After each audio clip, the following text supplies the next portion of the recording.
half mast at 11.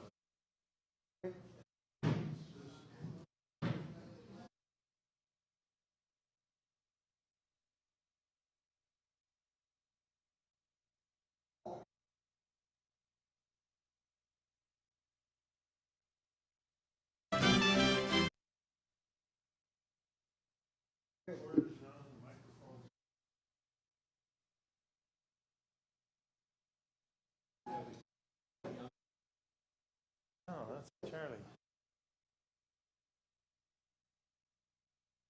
Is that a grandson of yours? Yeah.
today it's chapter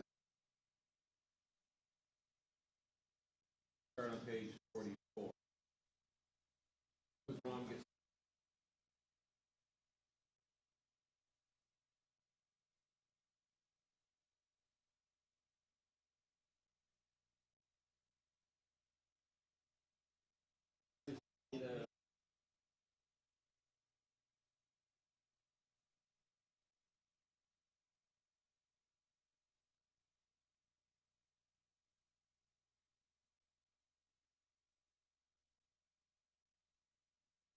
As far as introduction, Proverbs tells you basic moral compass, but it's not a guarantee that if you follow everything up rosy people way, other people that are mess you up every time.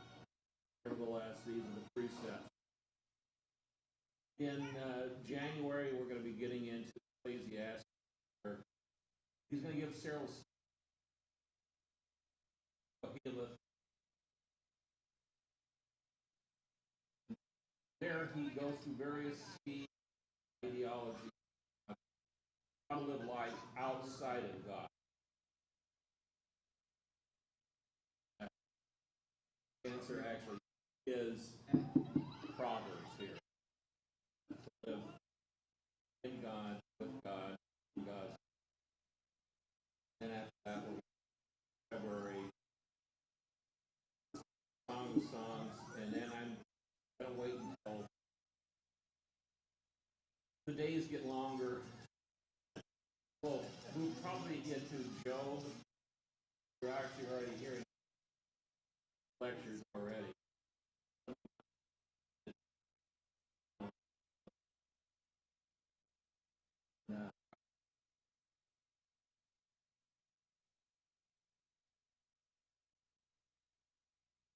Move things months that have days.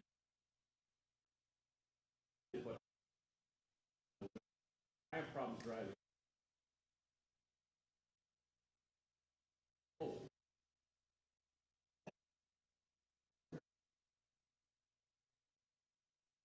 Okay, we're going to start right now. We're going to start with the Our Father. In the name of the Father, the Son, and the Holy Spirit. Amen.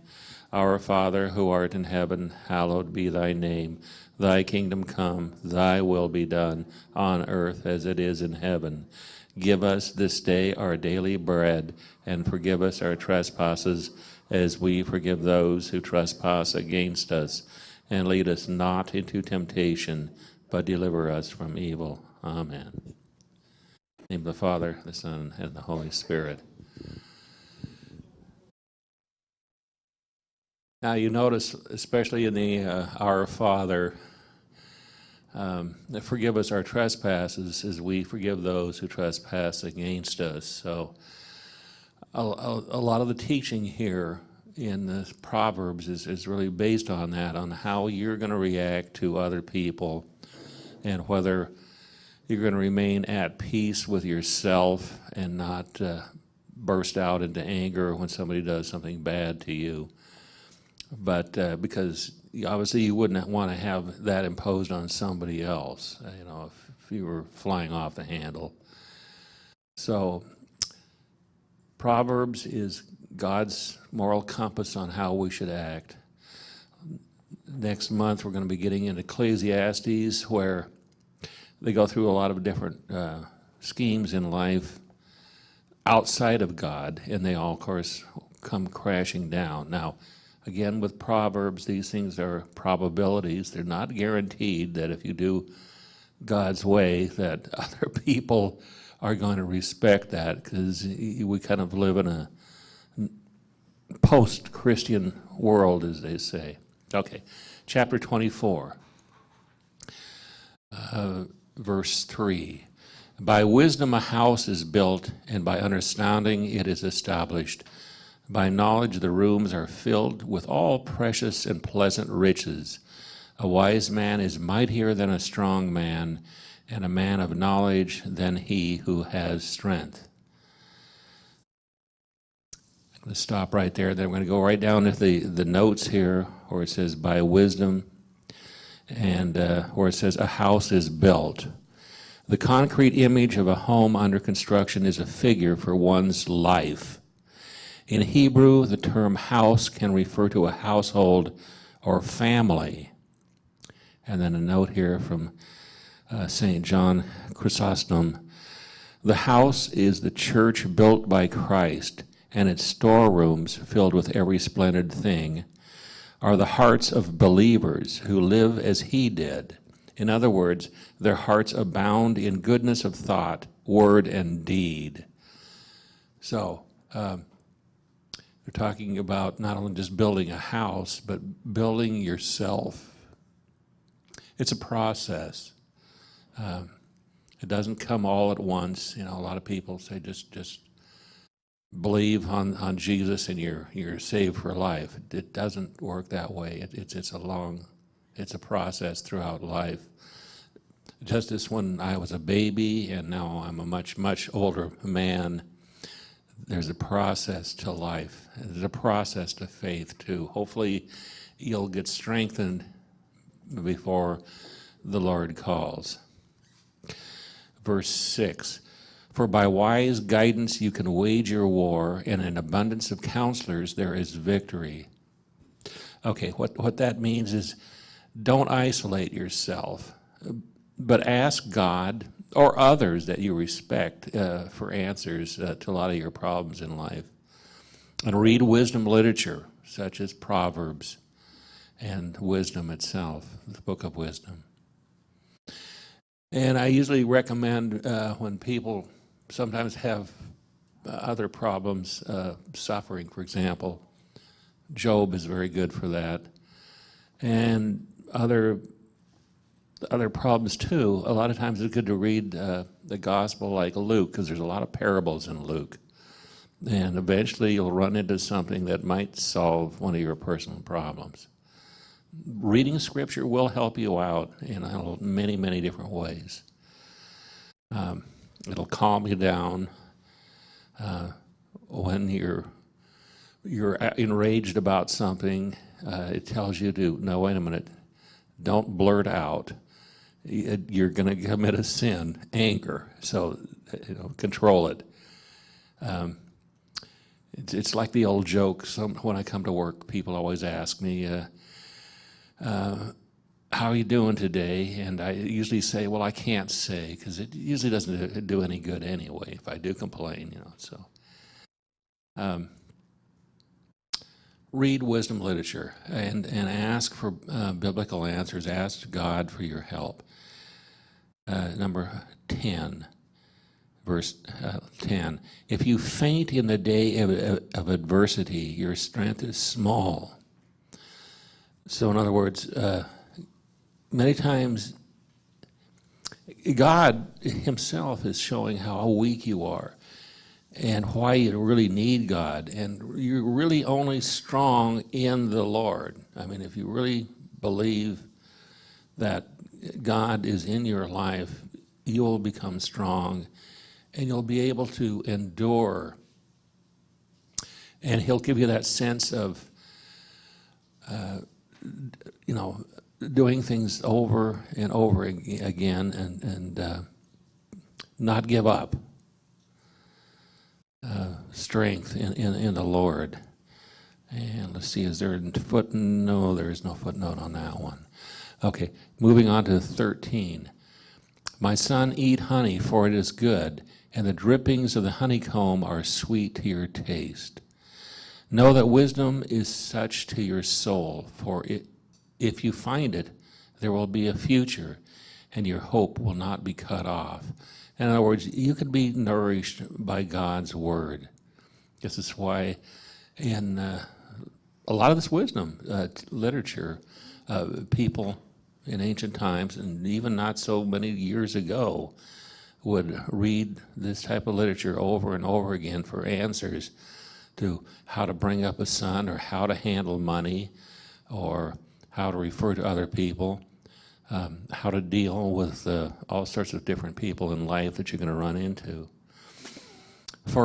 Number 16, for a righteous man falls 7 times and rises again, but the wicked are overthrown by calamity. Okay, down in the notes here.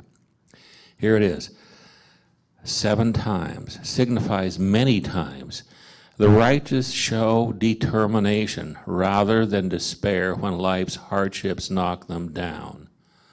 Never give up, never give up.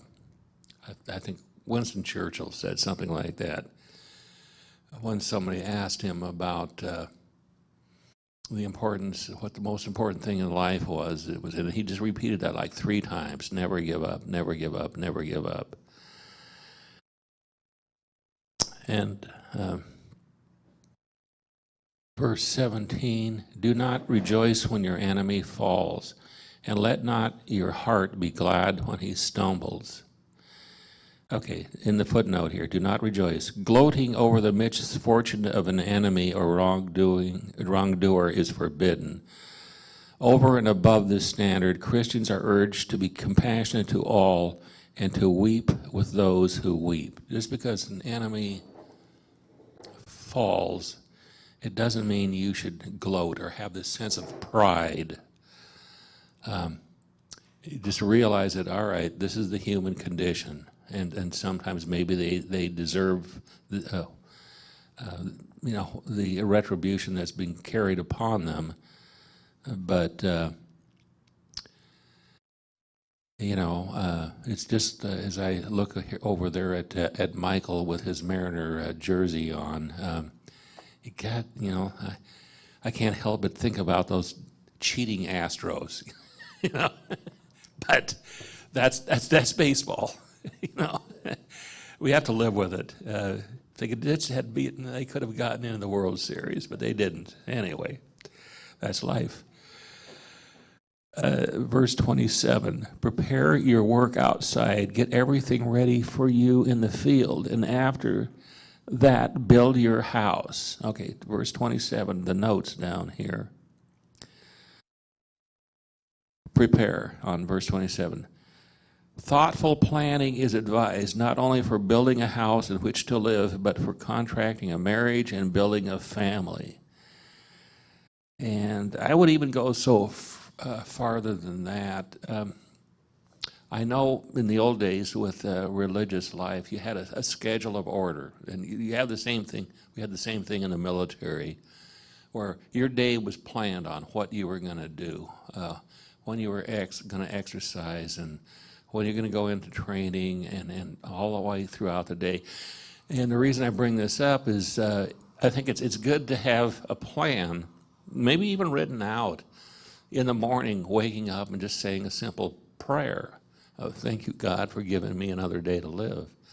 And then at the end of the day, just kind of go over and reflect what you've done and maybe what you should have done throughout the day. And that also gives you a good reference when you go into confession on how many times, you've committed, pride or anger, lust, envy, gluttony, avarice, and sloth, and any other sins that you committed. That way you kind of became more aware, and also you can think of how to correct some of your problems that you're doing wrong or whatever, or especially with maybe a certain person or yourself. We're not geared to do everything. We're not superstars, so sometimes it's just a good idea of, well, I'm just not going to do that anymore, whatever it is. Verse 30 here. I passed by the field of a sluggard, by the vineyard of a man without sense, and behold, it was all overgrown with thorns. The ground was covered with nettles, and its stone wall was broken down. Okay, that's referring to the fact that, let's see, no, there isn't a footnote on that one. Okay. It's just, sometimes just observe, unfortunately, the mistakes of others and learn from them. That whatever you're seeing here, you shouldn't do. I think we can also always, one of the reasons, for example, somebody like myself would never get involved in politics is because I think it takes more ego. I mean, I can't imagine myself putting a yard sign out someplace with my name on it. It's just, I don't have that much ego to tell everybody, yeah, Duke for president or whatever, just no. You have to know yourself, and also kind of learn from others when they get out of hand, like a lot of people do. They're overly bombastic and putting down others and trying to, character assassination, all that. Just stay away from that. Verse 32, when I saw and considered it, I looked and received instruction. Okay, we got a note here. Considered it on verse 32. Reflecting on the foolish mistakes of others is one of the classic ways of learning wisdom. Just, I don't know how many times my mother said, listen, if everybody is running off the cliff, doesn't mean you should do it too, And so now we're moving on to chapter 25, and we're going to go to verse 2 here. It is the glory of God to conceal things, but the glory of kings is to search things. Okay, down in the note here, 25:2, glory of God, manifest in the mystery of his divine ways and thoughts, which far exceed human comprehension. Okay, that's the glory of God that you try to contemplate, like Father was speaking at Mass, just sometimes, just watch the sunrise and contemplate the mysteries of God, the beauty of God. Let's see, last Monday when I was at work at about 6 o'clock in the evening, it was gorgeous from where I was working. I could look to the south, and it was just a glorious, beautiful sunset. And no artist, I think, to me, could paint something so beautiful. The glory of kings manifest in the righteous governance of their kingdoms and the wise administration of justice among their subjects. So that's the king is more interested in secular activities, in of course with the Hebrews it had to do with actually being at court and making decisions as a judge.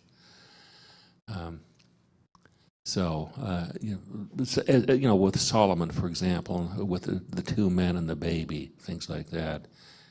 And hopefully he has the insight to make a good decision there. Verse 7, for it is better to be told, come up here, than to be put lower in the presence of the prince. And then the footnote there, 6-7, advice about proper etiquette around powerful people. It is a mark of humility to know one's place, whereas presumption and self-promotion end in shame. A similar lesson is taught in Jesus' parable about the marriage feast. In other words, it is better to sit at the low place and then have the host ask you to move forward or move on up, rather than sitting up front and then told, would you sit down, move down, because I need my Aunt Agatha, right there. So that's, again, kind of a similar phrase of just don't ever presume that you are greater. Always take kind of a lower position, and then somebody will ask you to move on up if they think it's appropriate. So that is, then moving on to the next page on 46. 14, first line there. Like clouds and wind without rain, a man who boasts of a gift he does not give. Okay, now to understand that, we go down into the footnotes here on 14 where it says clouds and wind without rain. Symbolic of disappointed expectations is when the weather seems to promise needed rainfall, but no precipitation is forthcoming. The New Testament uses this imagery for false teachers whom it calls waterless clouds carried along by winds. So, again, and there are all sorts of false teachers out there. There's people on the television and the internet. They'll take a book like Proverbs here, and they have the idea of if you follow this, you're going to become more wealthy or powerful or something like that. There's a kind of a current theology about wealth and power and not humility and peace and again, not presuming that you are great or super, all that type of stuff. I even, when I was a young lad, there was Vincent Peale, I believe was his last name, or something like that. To believe in yourself, you can overcome or become rich or powerful. Norman Vincent Peale, I believe is his name, yeah. And I think the only really decent program on television, we didn't have a television, neighbors did. So, and they were Catholic, and so I could go over and watch Bishop Fulton Sheen on Life is Worth Living. And he used to put that type of philosophy in its place. No, you're here to do God's will, not just to get wealthy or powerful. You are a servant of others. Even when you may hold a lowly job, I don't care what it is, you're always trying to be a good servant. I know when I go in and out of my pharmacy, just as a practice, they always say, good morning or how are you doing and all that. They try to be very nice. And they're good, and they get my business because I keep on coming back because they're nice to me. Verse 17, let your foot be seldom in your neighbor's house, lest he becomes weary of you and hate you. I think we've all had some kind of especially a relative, that just spends a little too much time and not knowing when to leave. It's sort of, to give you a football analogy, I think it would have been best if Tom Brady had retired last year rather than trying to play this year. He would have gone out on top, and I think we would have actually respected him a lot more, and maybe his marriage would have lasted, because his wife wanted him to stop. So there comes a time when you know when it's time to leave. And in the footnote it has weary of you.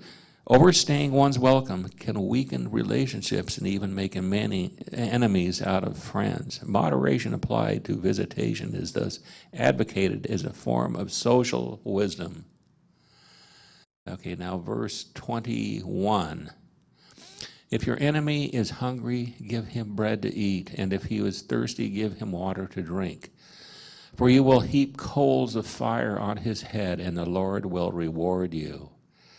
Okay, in the footnotes here, down in 25, 21 to 22, the proverb promotes kindness toward enemies. It is disputed whether the coals of fire refer to the burning sense of shame and remorse that wins over the evildoer, or to the fiery judgment that God will bring upon him. Either way, retaliation and revenge are discouraged. Paul notes this saying in Romans 12:20 in the context of urging believers not to avenge themselves on persecutors, but to overcome evil by doing good to all.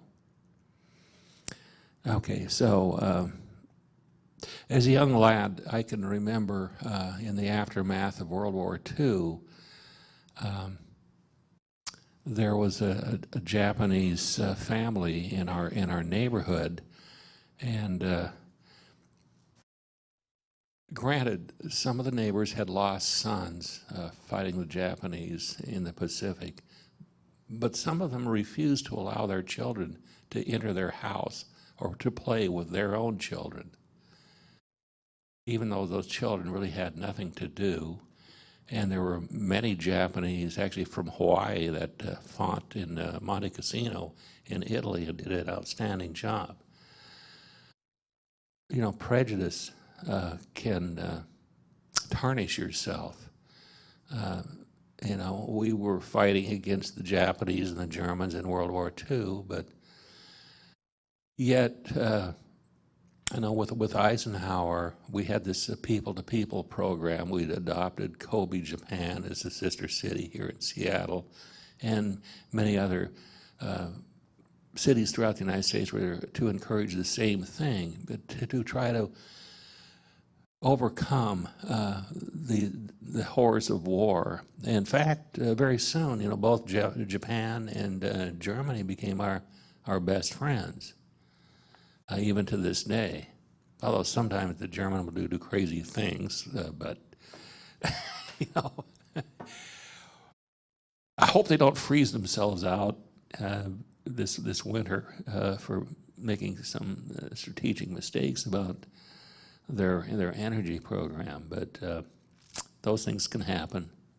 Even here, I have to pay a lot more in gas than I ever had to in the past. So that's just life. Verse 28, a man without self-control is like a city broken and left without walls. In other words, this a city is broken. In other words, it's when the walls are down, they are vulnerable to assault of the enemy, and then there's no means of resistance. So you need to be in self-control. Otherwise, if you're totally out of control, believe me, somebody else's your friends are going to leave you, and then you're at the mercy really of somebody else that may not be too nice with you. So, they'll take advantage of you. Like snow in the summer or rain in harvest. So honor is, this is chapter 26 here.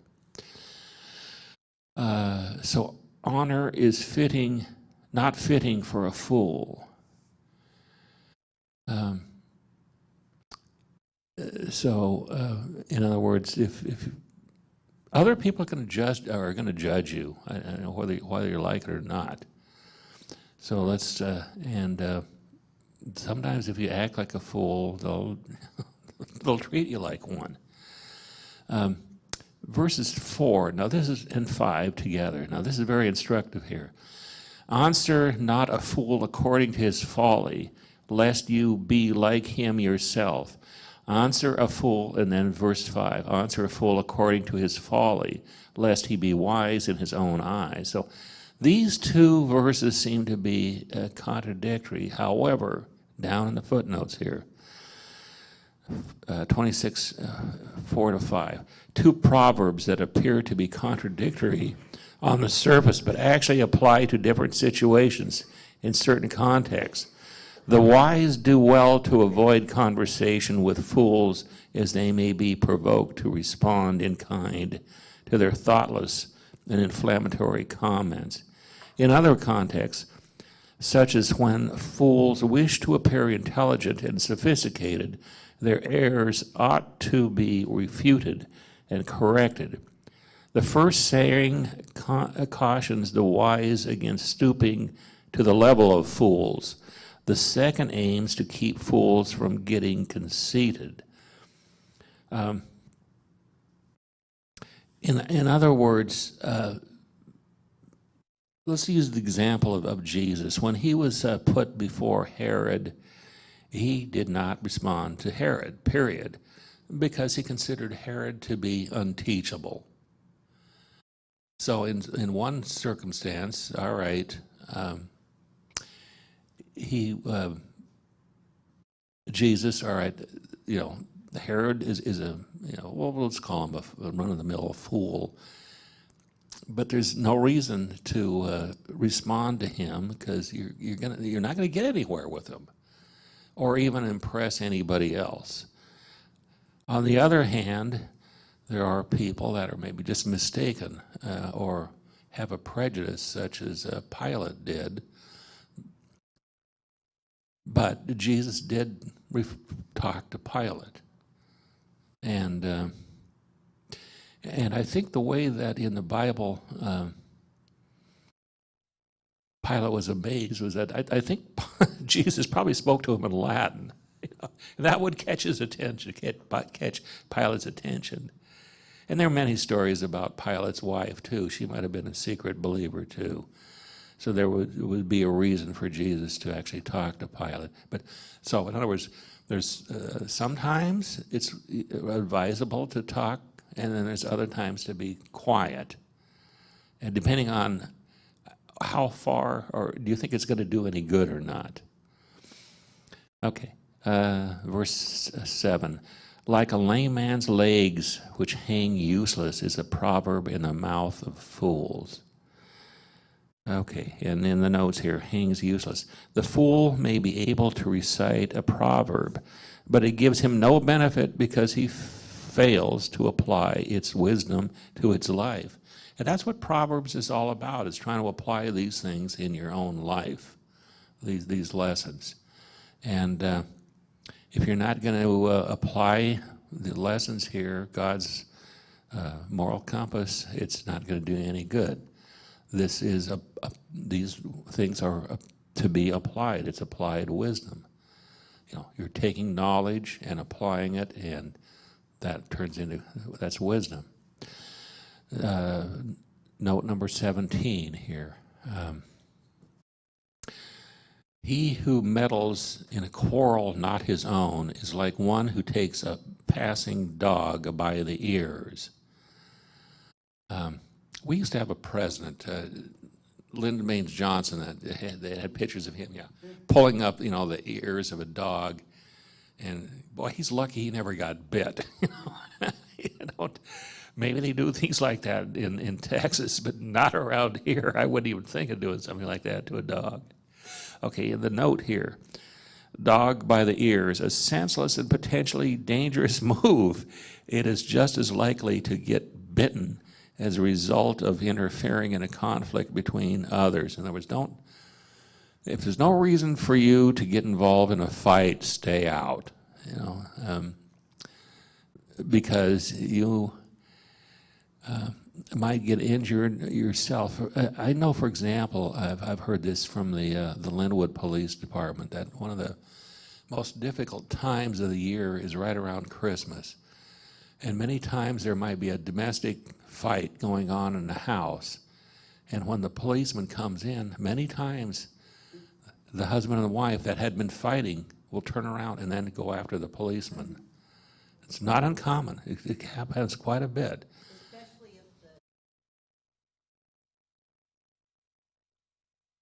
if as Mary pointed out, many times if the police go to take away the husband, then the wife will retaliate against the police. It's a difficult thing. So if two people are fighting, don't step in. There might be some circumstance where somebody is really getting beat up, and then you might want to step in if you can. I don't know. Even then, you just might want to tell them to stop. From the hallway, or I'm calling up 911 right now. Okay, verse number 19. Yes. Let's back up to 18 here. Like a madman who throws firebrands, arrows, and death is the man who deceives his neighbor and says, I'm only joking. In other words, a practical joker. A practical joker is not funny. He's actually being cruel. Many years ago, in the 50s leading into the 70s, there was a pitcher he played on many teams, Mo Drabowski. And he was what they called a practical joker. He would take a live snake and throw it on the back or the shoulders of one of his own players, and the guy would, of course, scream or toss it off and then run away as fast as possible. And Mo would, stand back and laugh. Well, that is demeaning another person to make them look like a fool as they're running away crazy and yelling, And in my time, we called people like that jerks. And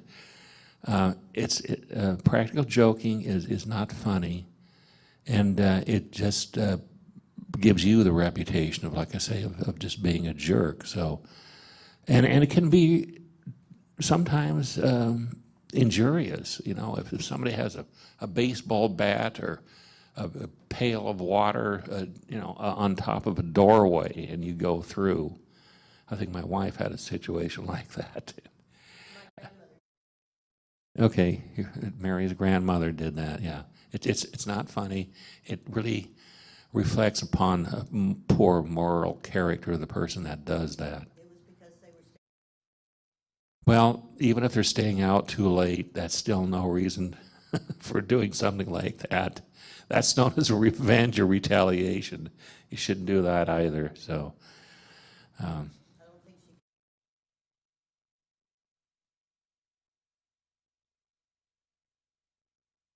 Well, okay. I don't know the circumstances, but still, in the next morning, I think she could probably, I had sisters. They got grounded was the word many, many times for staying out too late. In fact, one of my sisters got. I think my dad had to go down to King County Jail or something. We used to have curfew in the old days. That means you had to be somebody that was under, I don't know, it was either 18 or 20. They were not to be out on the streets of Seattle after about 10 o'clock or so. And she was, and she got arrested. And anyway, they give you one call, Dad, come down here and bail me out. I know he thought, several times, should I really do this?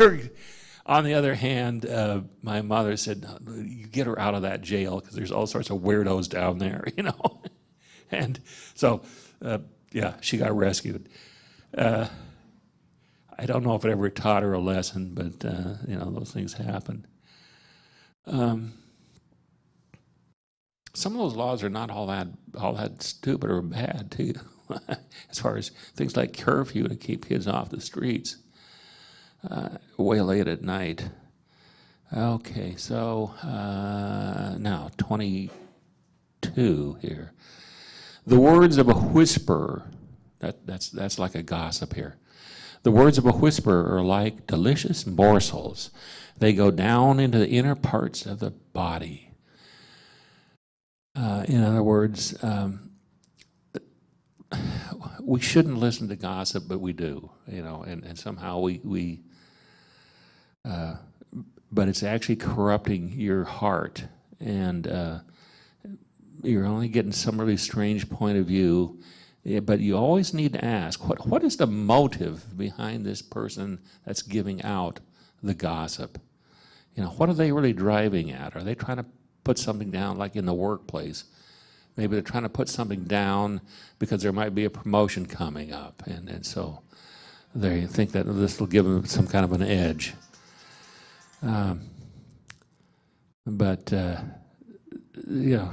Gossip can be very corrupting, not only to somebody else, but even to the hearer yourself, because then you're going to get a bad picture of somebody that's not necessarily true. Verse 24. He who hates dissembles with his lips and harbors deceit in his heart. In other words, again, do not harbor hatred, because it's going to defile your own heart. In other words, not the physical heart, but your that inner your inner direction, your conscience, and your will and your memory, and how that overall belief, your own character. It's going to, all the prayers and good things and all that you've done kind of get diminished if you're hating somebody or bearing deceit in your heart against somebody else. Again, like that prejudice after the Second World War, this is kind of carried forth in, let's say, something like professional wrestling, where all the bad guys, all the evil guys, they were either Japanese or they were Germans, one or the other. And, it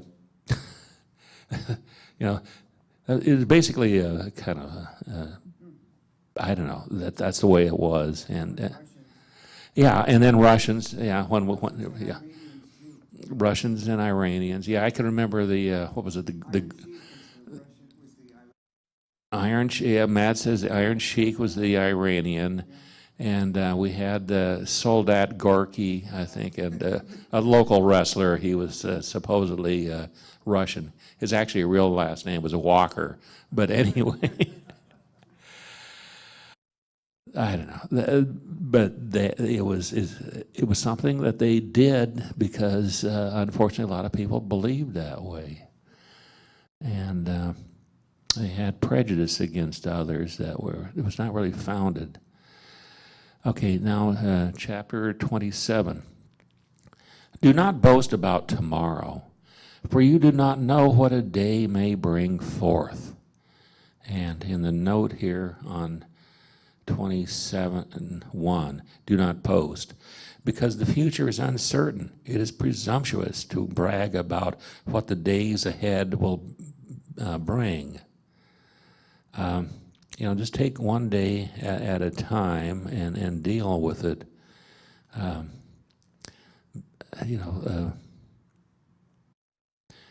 You can plan for the future, but you better have a plan B, because sometimes they don't work out. Especially where I work, things are always breaking down, and you might have the best scheme in the world. For example, I get my responsibility. One of my responsibilities is the process of the plant. But believe me, a process and a plan on how to run things is only as good as the equipment that enables that process to be brought forward. And when the equipment goes down, you better have something else, another plan, And don't boast on how well things go, because we're always dealing with crisis management of that place. I think that's why we get along so well together where I work, because things are always breaking down, or you got some major problem, and you got to work together to solve it. Okay, number 2, let another praise you and not your own mouth, a stranger and not your own lips. Okay, and 2, let another praise you. People are overly prone to judge themselves worthy of applause, overlooking their faults and their failures in the process. For this reason, others, especially the Lord, often stand in a better position to judge your actions objectively. And others will, a lot of people, they're gonna judge you, and sometimes they're your best friends.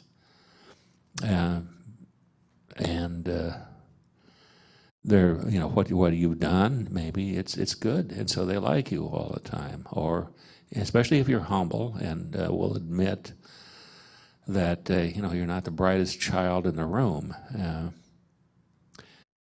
rather than being very boastful and trying to set yourself up high. There's a lot of people that resent that and don't like that.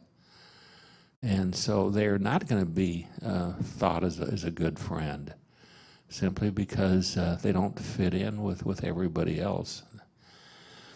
6. Faithful are the wounds of a friend, profuse are the kisses of an enemy. Okay, what does that mean? Number 6 here, wounds. Words of correction or rebuke, though painful experiences, can nevertheless be an expression of genuine friendship. Kisses, a potentially deceptive sign of affection.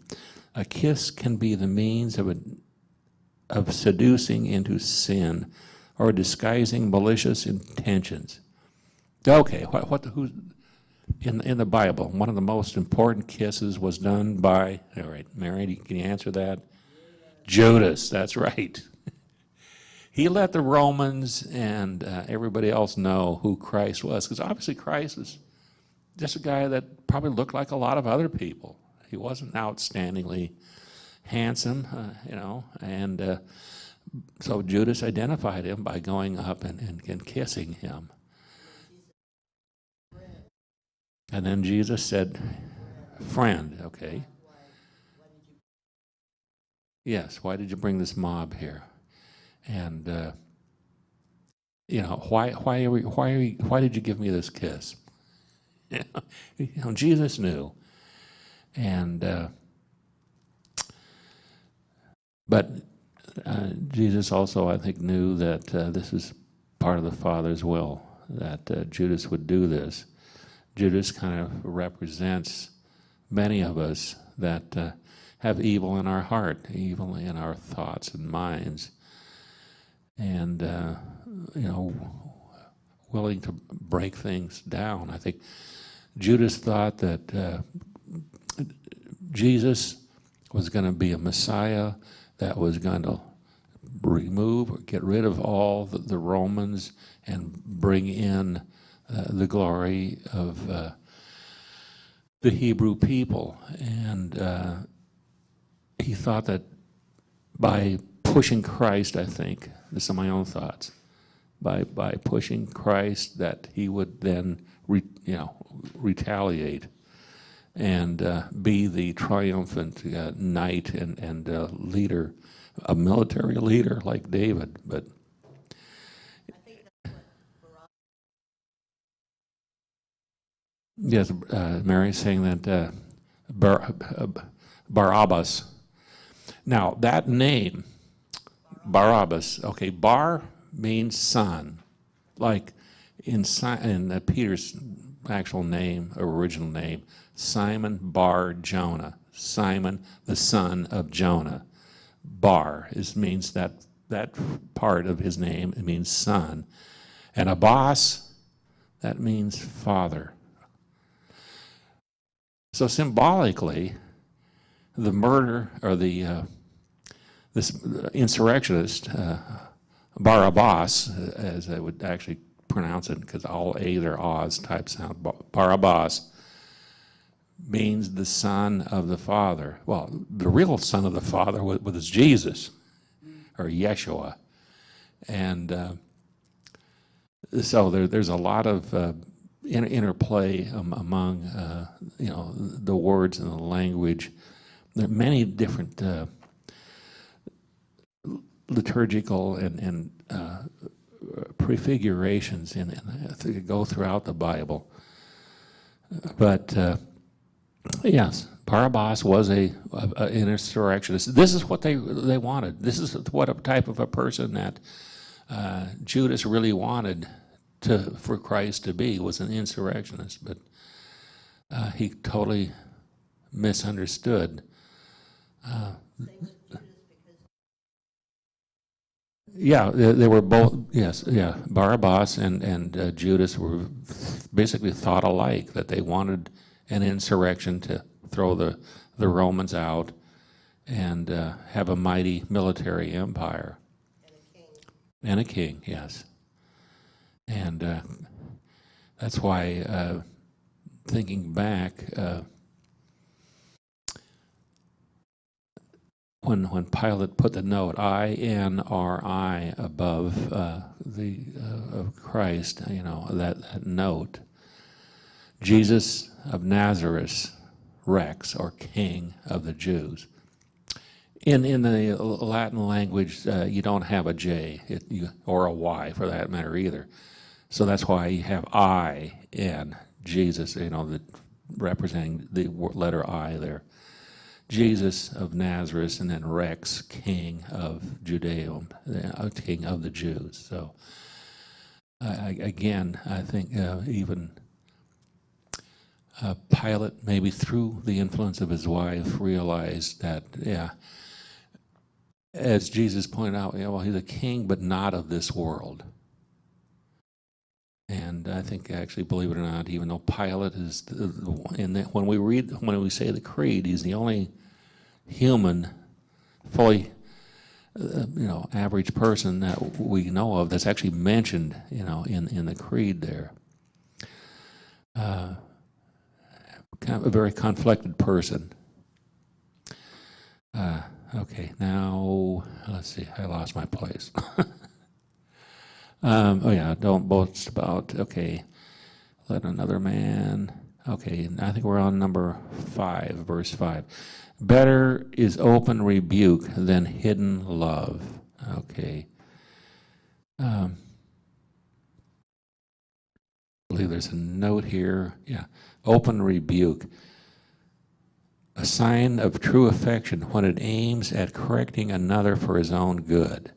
Hidden love, a cowardly form of love that fails to admonish the friend or family member who was living foolishly. In other words, sometimes you have to let people know they're doing something that you consider wrong.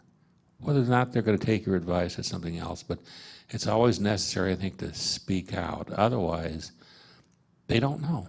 They think that whatever they're doing is perfectly fine. You have to teach children that way too. That no, you can't get your hand off of that stove. You can't let them burn themselves. 6. Faithful are the wounds of a friend, profuse are the kisses of an enemy. I think we went over that. Wounds of correction or rebuke, though painful experiences, can nevertheless be an expression of genuine friendship. In other words, letting people know that, wait a minute, if you do this, if you keep on doing something here, you're going to lead into folly. You're going to be less of a genuine person if you keep on doing that. And so sometimes, you have to be corrected on maybe we've said something bad about somebody's wife, and you shouldn't have done that. Or about somebody else's husband or something like that. And a lot of times it's just gossip and nothing true. Kiss is a potentially deceptive sign of affection. A kiss can be a means of seducing into sin,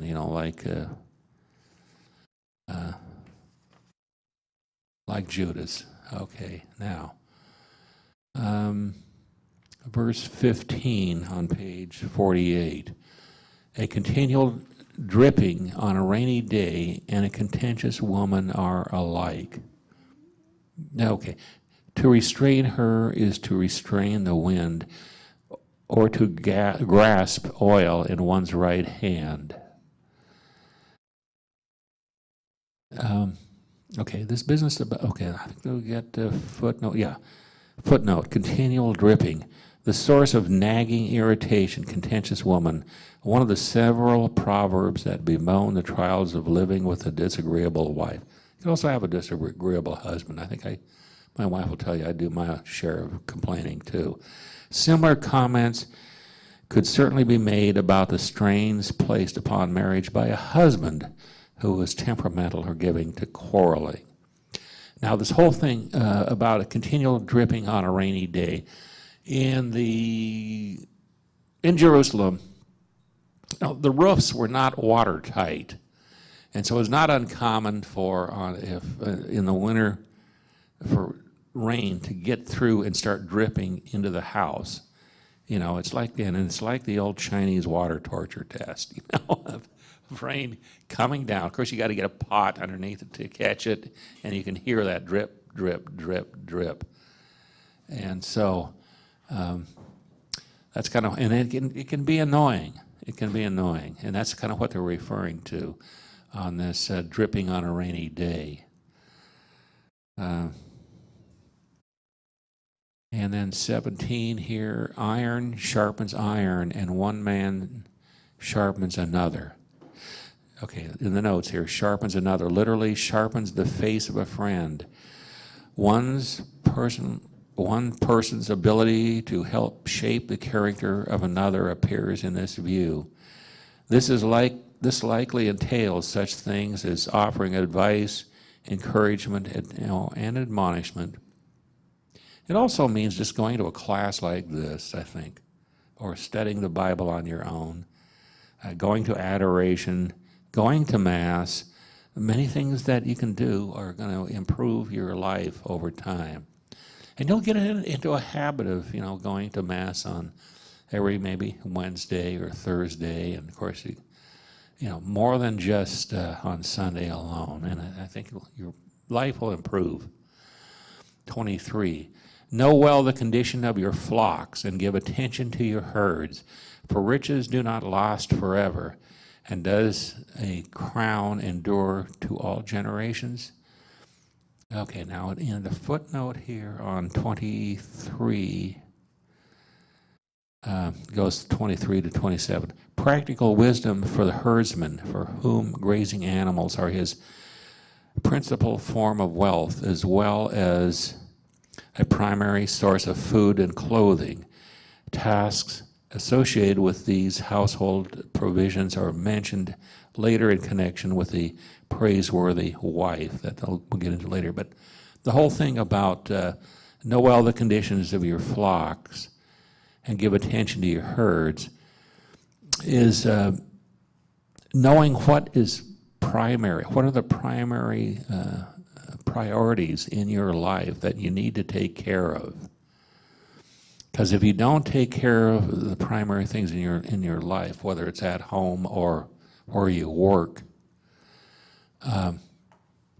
old man devil will work his way in there and basically bring you down. So in other words, you need to know what things are a necessity that you need to deal with, and what are your priorities. Being of service to others, bringing up, your children. In my case now, making dinner, and many other things. But that's you got to know what is important, and don't worry about the things. As the old saying goes in management, you got. Take a look, you got a list of things that you have to do, and you can't do all of them. So list things A, B, and C. Take care of those things that are on the A list. Try to get things done on the B list. And when it comes to the C list, well, if you have time, fine. Otherwise, just drop it. Or, as I do, I give it to somebody else to do. So that, are there any questions on that before we jump into the video? Now, these are a lot of practical lessons in life, and the young learned from this, and their parents would literally get out the old scroll here on Proverbs and read them, or they would be studying them in class there in ancient Israel. And they still do. They still do. There are, I think once a week, especially in the synagogues, people will gather together and go over these practical lessons. They'll actually ask, especially men, what problems are going on in your life, in your job, your family, or whatever. And you have older people that will refer to these lessons on how to solve their problems. I think that's one of the things that, I don't know if they do that in the men's group here, but again, it's to try to develop proper action and way of living. So with that, Matt will step up and get that video going. Now, after we do Ecclesiastes and the songs, probably in April, we'll do Job, and some of these videos that we're watching now will get repeated. But Job is very good on pain and suffering. And this is usually the testing ground of a lot of people on whether or not they can get through with pain and suffering in their lives. And you'll learn in Job that God has basically kind of stepped out of the picture, and Job has fallen into a lot of difficulties. But I think the Lord has just allowed him to realize that he needs to really even deepen his belief in the Lord. And of course it ends up with Job being rewarded. And then in the final scene, it's, this whirlwind scene that you're not really going to understand everything that the Lord does and why he does it. Just a lot of times you have to just accept what comes your way. Okay, you ready, Matt?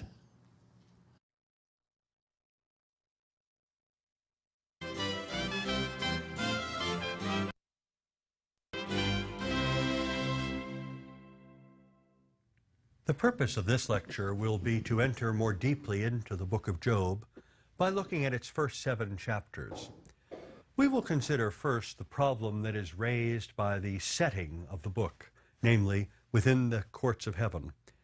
In the next few chapters, we will encounter Job sitting and then joined by his 3 friends, Eliphaz, Bildad, and Zophar, who have come to offer him their compassion, first in silence and then in pretty vigorous conversation.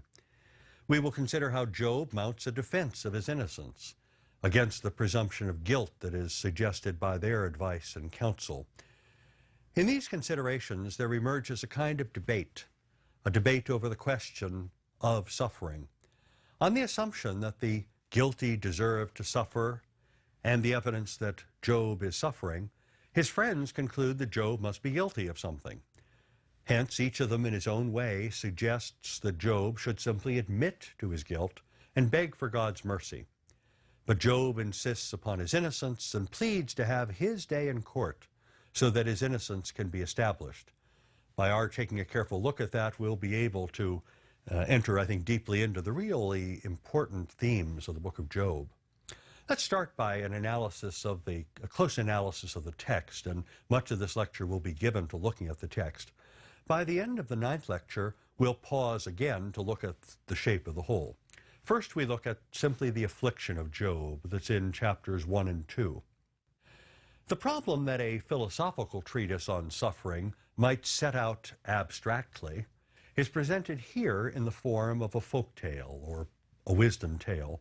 It involves a number of characters, and I'd like to read some of the text to set the stage. First, the character of Job. There was a man in the land of Uz, whose name was Job, and that man was blameless and upright, one who feared God and turned away from evil. Job is shown offering special sacrifices to atone for any possible sins which his 7 sons and 3 daughters may have affronted God. Secondly, we have the angelic court. In the translation we're using, it will be referred to as the sons of God, who are attending upon the Lord. And included in this is the figure of Satan, whose name is a legal term for the adversary, the accuser, the one who is increasingly, as biblical history goes on, identified with the devil, that is the chief evil spirit. But here, I don't think that there's that full identification made. He's simply someone in the angelic court who has an impish spirit. Third, there is the Lord God himself, who calls attention to Job when he says, "Have you considered my servant Job, that there is none like him on the earth, a blameless and upright man, who fears God and turns away from evil?" Even in those words that God speaks, we hear that phrase, or a phrase like the phrase, fear of the Lord, that we might remember from the beginning of Proverbs, where it is said that fear of the Lord is the beginning of wisdom. And we are to understand Job as someone who has embodied, who has accepted that wisdom. The dramatic action that then takes place sets up the problem, and I think it has 6 steps, so let me go through them. First, Satan denies that Job is truly God-fearing, and he asserts that Job's piety is merely the result of all the prosperity that God has given him. So God allows Satan to test Job so long as he does not endanger his life or his health. Secondly, Satan then arranges for the destruction of Job's sheep and his oxen, his camels, and even his children. Third, filled with grief, Job mourns these losses, but he refuses to curse God. Let's even listen to his words there. Naked I came from my mother's womb, and naked shall I return. The Lord gave, and the Lord has taken away. Blessed be the name of the Lord. Fourth, there is a second scene in the angelic court. It takes a while to set up the problem, and the author is extremely careful in doing so. God is taking Job's side in this heavenly discussion. At one point he says, "He still holds fast to his integrity, although you have moved me against him, to destroy him without cause." When God says that, Satan starts to insist Job simply loves his own life too much. And so if only God would allow Satan to do whatever he wants, Satan could prove his point. God then allows Satan to have his will, except taking Job's life. Fifth point, when Satan then afflicts Job with malignant ulcers from head to foot, even his wife starts to taunt him. She says, "Do you still hold fast your integrity? Curse God and die." That's chapter 2, verse 9. I find it very interesting when you're reading the Hebrew text of that point. The Hebrew text actually doesn't say curse God and die. The Hebrew text says bless God and die. Now, of course, that makes no sense in the context of that verse. What scholars think is that this is the piety of the scribes, who would not even write the phrase curse God. But that piety on the part of the scribes shouldn't obscure for us the sense of the passage. What she means is curse God and die. Finally, the sixth point, Job's response from the ash pit where he sits scraping his sores, it bears out God's confidence in him that will persist throughout the whole book. Again, to quote here, shall we receive good at the hand of God, and shall we not receive evil? That's verse 10 of chapter 2. For Job, there is nothing unjust if God chooses to take back what he has given. It is God's to dispose of as he wills. The situation here is thus a proverbial case of innocent and undeserved suffering. Some readers, admittedly, blanch at the prospect of God being ready to allow Job to be subjected to so much suffering at Satan's hands. But I think that it's possible, if we get focused on that, to miss the point of the book as a wisdom tale. I don't mean to undermine or to downplay the reality of Satan, the accuser here. My point is simply to say that the setting of the stage here, if we understand this as drama, is not a theological comment on the nature of God. It is simply a very forceful literary device for establishing the problem of undeserved suffering by laying out a scenario in which we readers can know that Job's suffering is truly undeserved, however incomprehensible it must seem to all the characters in the drama. The other questions about the nature of God will be picked up in the theological and philosophical traditions. I think especially of what Thomas Aquinas learned from Maimonides on that subject. I just don't think that's what's at issue here. When three of Job's friends hear about his disasters, they decide to come and offer him sympathy and consolation. They're hardly able to recognize their friend, Job, because of his afflictions. In a way, it's like the afflictions of the suffering servant in the 52nd chapter of Isaiah. They weep aloud, they tear their garments, they throw dirt upon themselves. They sit beside him in silence for 7 days and 7 nights. That takes us up to the 13th verse of chapter 2. I think that there's a lesson in wisdom in their sitting silently. While the point of the book will be to give the problem of suffering a very thorough discussion, in practical terms, Sometimes the very best thing that we can do to bring sympathy and consolation to someone who is suffering is to sit with them, even when there are no words, as Job's good friends did for an entire week. When I think of hospital visits I've been on, I mean, would that you could always come up with the right thing to say, but we're unable to do that.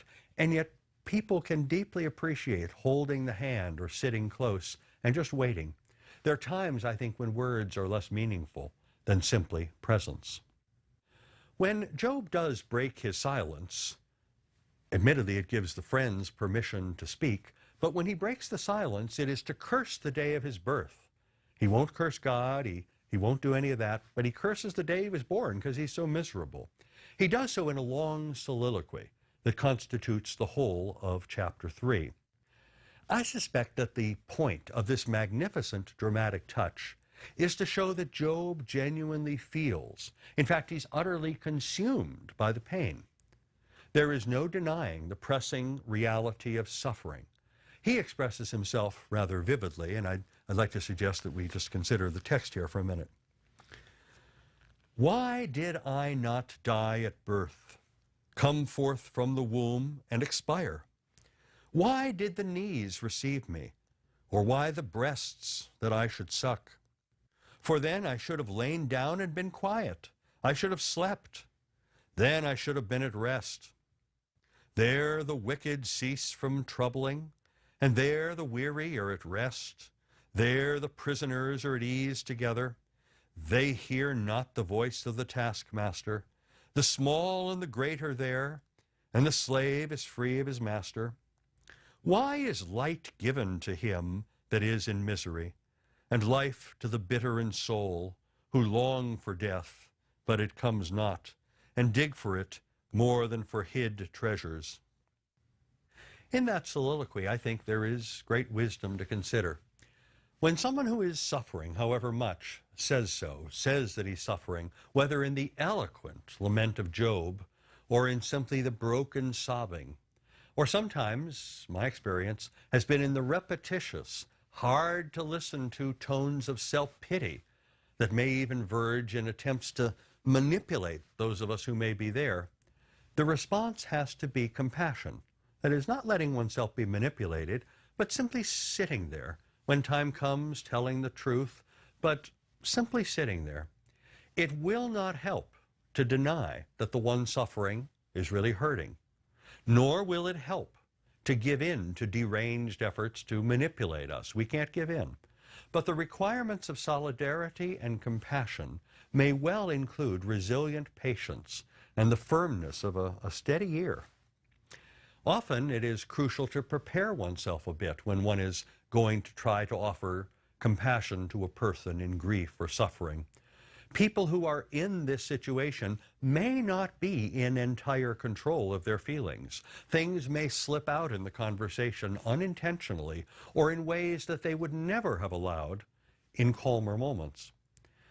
Part of the act of commiserating such person may well mean not holding them to everything they say, being generous in one's interpretations, being ready to be charitably forgetful, without feeling the need to debate them over items on which we might disagree with them. And we should not be surprised if strange feelings come over us that we might not have been expected when we walked in the room. The wisdom of compassion in such situations is deeply connected to mercy. Well, with that in mind, let's see how Job's friends do it. We'll begin by considering the first cycle of Job's conversations with Eliphaz, Bildad, and Zophar, because it sets a pattern as they go through it, where they speak and Job replies, that will continue through a second cycle and at least part of the way through a third cycle up through chapter 27. In each cycle, one of the friends speaks for a bit and then Job gets the chance to reply. We begin with the first speech of Eliphaz. It expresses complete confidence in God. He's got a great sense that God is good and God is just, and he urges Job to accept the correction that God is giving. Apparently, God must be chastising some fault of Job's. This means reminding Job of the counsels that Job had given to others. Eliphaz can say, "You did it. Now take it yourself." And yet Eliphaz is still very sympathetic, especially here near the beginning of the conversation. He's very sympathetic with Job and with Job's readiness to curse his lot. Let's read from that text. Behold, you have instructed man, and you have strengthened weak hands. Your words have upheld him who was stumbling, and you have made firm the feeble knees. But now it has come to you, and you are impatient. It touches you, and you are dismayed. Think now, who that was innocent ever perished, or where were the upright cut off? As I have seen, those who plow iniquity and sow trouble reap the same. In that speech, what we hear is a way in which Eliphaz is speaking his mind. Apparently, during their week of silent commiseration, Eliphaz must have had a vision. In this next speech, he reports having had a dream, a message that he interprets as a message from heaven, and thus not merely good sense as best he knows it or the result of human knowledge, but in his understanding, divine revelation. He says to Job, "Now a word was brought to me stealthily. My ear received the whisper of it, amid thoughts from visions of the night, when deep sleep falls on men. It stood still, but I could not discern its appearance. A form was before my eyes. There was silence, and then I heard a voice. Can mortal man be righteous before God? Can a man be pure before his Maker? Even in his servants he puts no trust, and his angels he charges with error. How much more those who dwell in houses of clay, whose foundation is in the dust? Man is born to trouble, as surely as the sparks fly upward."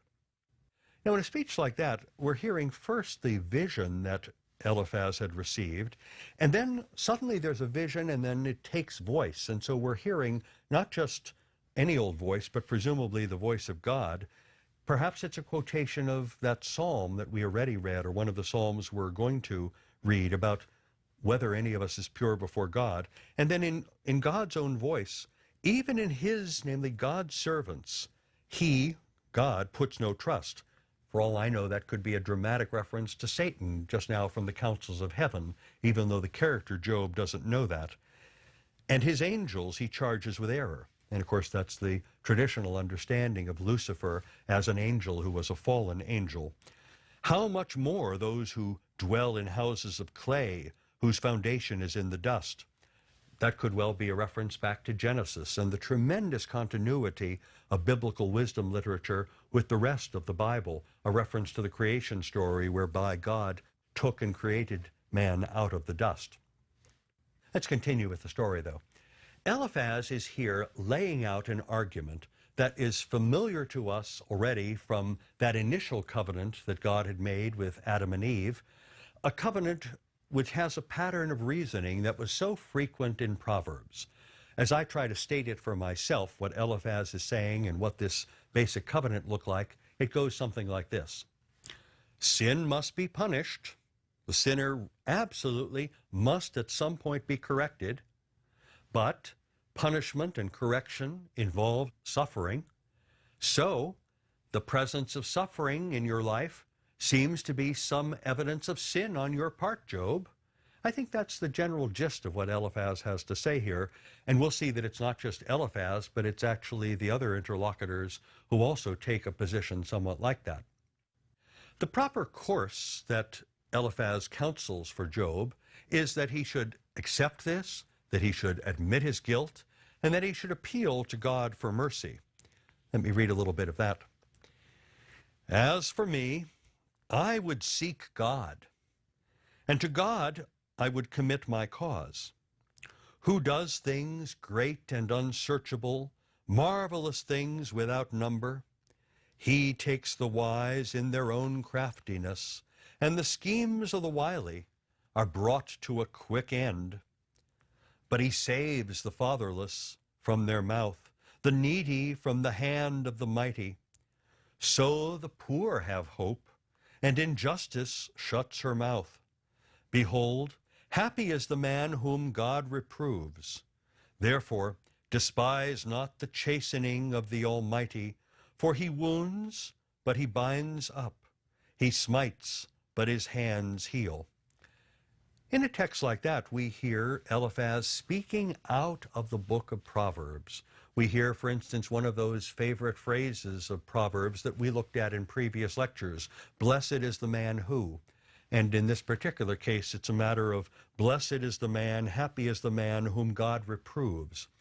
There's a deep wisdom in this. So when I suggest that we've got Job and these various interlocutors involved in a real debate and a real conversation, it's going to be because they each have a very real and compelling perspective. There's a way, I think, even in human education, we have to be grateful for the people who will correct us. We have to be grateful for the people who will reprove us. And so Eliphaz is telling Job there that he should indeed be grateful for the way in which God seems to be correcting him at the moment. Confident in divine justice and mercy, Eliphaz also promises Job something. He promises Job rich blessings if only he will heed this counsel and start pleading with God in a kind of confession of his sin. You'll find that in chapter 5, beginning at verse 19 through verse 27. In passing, even in the passage that we read just a moment ago, we should note here another very interesting facet of the Hebrew text. I pointed out in previous lectures that the standard word for God's name, the tetragrammaton, was never pronounced. Instead, a word, Adonai, was substituted for it that we've seen as usually translated as the Lord. And then in what we were looking at just before this, we saw that the word Elohim is used in some traditions, as it was in some of those psalms, a word which is a generic word for God. Well, here in the word, in the text that said, therefore despise not the chastening of the Almighty, the word that occurs in Hebrew is the word Shaddai, which is usually translated, as it is here, as the Almighty. This term occurs in parts of the Torah. For instance, it shows up a lot in the book of Exodus, Exodus 6:3, for instance, where Shaddai is identified with the Lord. It's one of those other names. And so it's interesting that we see in the book of Job a certain preference for one of these names of God, Shaddai, and we'll be seeing that with some frequency as we go forward. Now, Eliphaz has had his chance to speak. Now we turn to Job's reply. It begins with chapter 6, and we'll go through chapter 7, verse 21. Job replies by pleading for sympathy in his pain. But even while he's pleading for a little sympathy, a little compassion, he starts insisting on his innocence. He really has heard that syllogism that his friend Eliphaz had said that led to the impression that he must be guilty of something. The first part of Job's speech gives voice to Job's suffering, but it also begs for the strength to continue. Let me read some of that. Oh, that my vexation were weighed, and all my calamity laid in the balances, for then it would be heavier than the sand of the sea. Therefore my words have been rash. Oh, that it might please God to crush me, let loose his hand and cut me off. This would have been my consolation. I would even exult in pain unsparing, for I have not denied the words of the Holy One. In truth, I have no help in me, and any resource is driven from me. He who withholds kindness from a friend forsakes the fear of the Almighty. Now, in words like that come there from the 6th chapter of Job, we hear his sense that his sufferings outweigh the sands on the seashore. He has a sense of how much this hurts him. And yet his sense is that his words, perhaps cursing the day of his birth, might have been in some way rash, that if he didn't sin before this, maybe he sinned by complaining. He wishes God would have simply crushed him and put him out of his misery. Again, that's not an uncommon sentiment that one finds in a hospital with someone who is deeply afflicted with an illness. They wish that they were just at the end. We have to understand that. I don't think that we need to give into it. I don't think that we need, therefore, to bring upon them their end. But we need to hear them. We need to let them say it. We can't shush them and pretend that they shouldn't say it. It's something very important to let that come out. And instead, he is telling with utter truthfulness how he really feels. The last line of the part that I just quoted must mean, I think, that Job regards kindness to a neighbor as one of the requirements of religion. Let me read that last line again. He who withholds kindness from a friend forsakes the fear of the Almighty. I take the line that Job says there to be in the spirit of passages like the passage from Proverbs 3:28. Shows up again later in the text in chapter 14 at verse 21. Job is incensed that Eliphaz should even suggest that the present suffering is punishment for some special guilt. Instead, Job defends himself with a kind of verve. He says, "Teach me, and I will be silent. Make me understand how I have erred. How forceful are honest words. But what does reproof from you reprove? Do you think that you can reprove words when the speech of a despairing man is wind? But now be pleased to look at me, for I will not lie to your face. Turn, I pray, let no wrong be done. Turn now, my vindication is at stake. Is there any wrong on my tongue? Cannot my taste discern calamity?"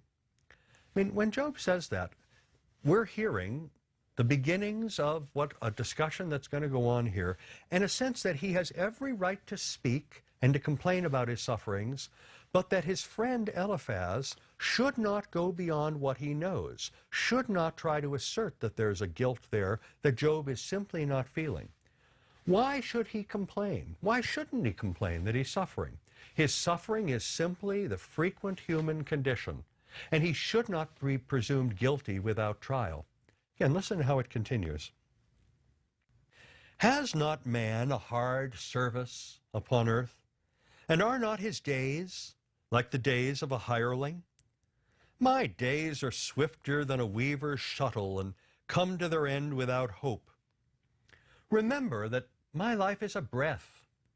My eye will never again see good. The eye of him who sees me will behold me no more.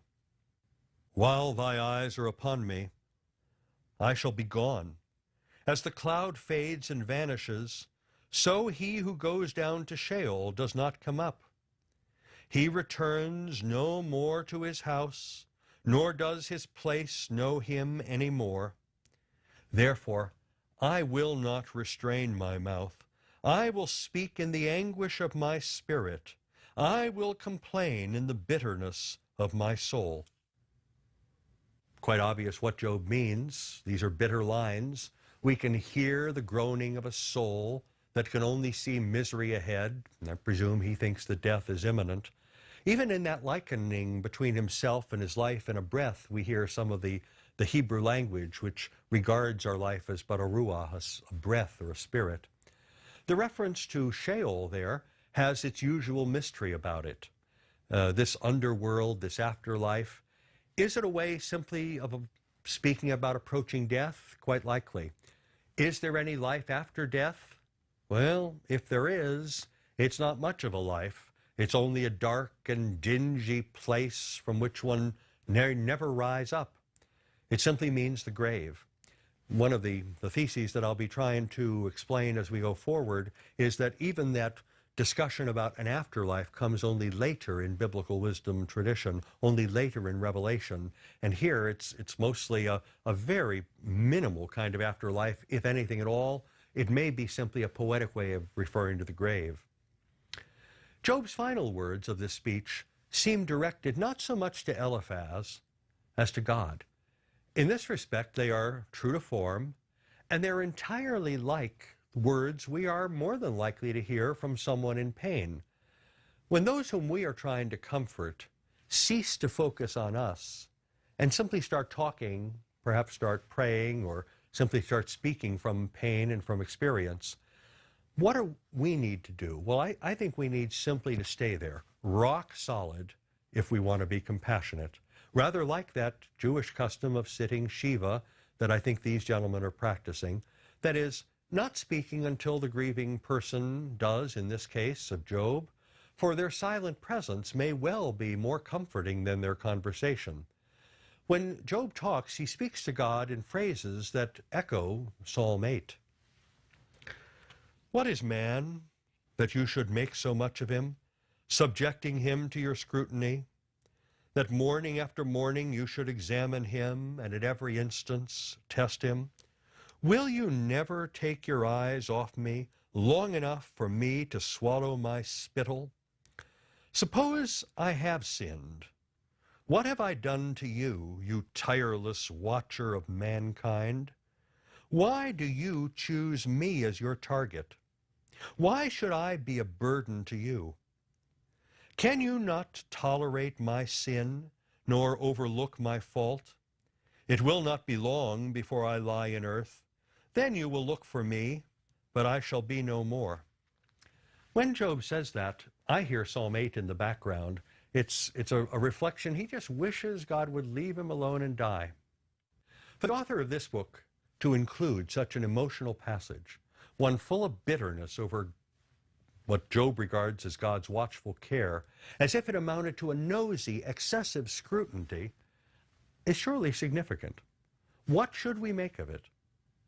It is not Job's final word, any more than the grousing of anyone who is suffering anything is the final word of that person. But it's a necessary stage to go through. To put it another way, I think that God would rather be complained to than ignored. And so it's good that his servant Job expresses himself so plainly and honestly.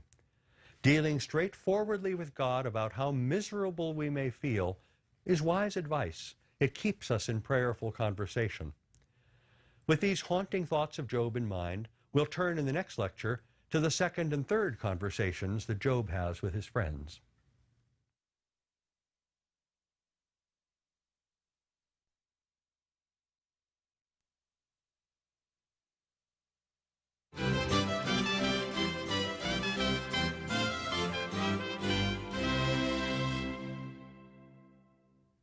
In the last lecture, we were looking at the first cycle of speeches in the book of Job. This lecture will analyze the remaining portion of that first cycle of speeches in some detail, chapters 8 through 10 of the book. And then we'll stop and reflect on the logic of the argument. The repetitious nature of this discussion makes it clear that Job's friends are all presuming that suffering implies guilt. In a way, these speeches can be seen as exemplifying the misinterpretation of the book of Proverbs that we were discussing in Lecture 5. The inference that Job's friends make from the fact of his suffering to their conclusion that he must be guilty of the sort of crime that merits such suffering